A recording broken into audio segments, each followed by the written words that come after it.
সমস্যা কি আমি বলছি মা। এই বা কাকে মা বলছিস?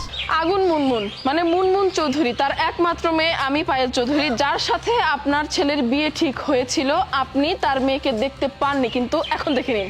কি তুই না মানে তোমার সাথে আমার ছেলে বিয়ে ঠিক হয়েছিল? হ্যাঁ, বিয়ে ঠিক হয়েছিল, কিন্তু আপনার ছেলের সাথে আমার বিয়েটা হবে না।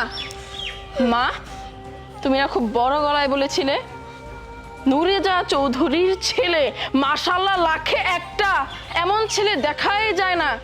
এই মহিলার কথায় তুমি গলে গিয়েছিলে, গলে গিয়ে তোমার মেয়ের সাথে এই ছেলের বিয়ে ঠিক করেছিলে।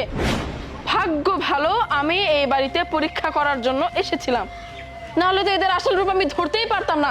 এরা এত পরিমাণ খারাপ যে মানুষকে মানুষই মনে করে না। তোমাকে তোমাকে পটিয়ে আমাকে এই বাড়ির বউ করতে চেয়েছিল এই জন্যই যে আমার বাবার টাকা পয়সা, বাড়ি গাড়ি, ধন দৌলত, যত প্রপার্টি আছে সবকিছু হাতিয়ে নেওয়ার জন্য। এই যে দেখছো ছেলেটা সুস্থ মস্তিষ্কের না, এখনো পর্যন্ত টলে টলে কথা বলছে। কেন বলো তো? কারণ ও এখনো পর্যন্ত ড্রাঙ্ক। বাহির থেকে মেয়ে নিয়ে এসে ফুর্তি করে বাড়ির মধ্যে, মা এগুলো এলাও করে, ব্যবহার আচারে ঠিক নেই। বাড়ির একটা ছোট বাচ্চা বাড়ির কাজের লোকের সাথে কিভাবে কথা বলতে হবে সেটা পর্যন্ত জানে না। আর এই বাড়ির ছেলের সাথে তুমি আমার বিয়ে ঠিক করেছো।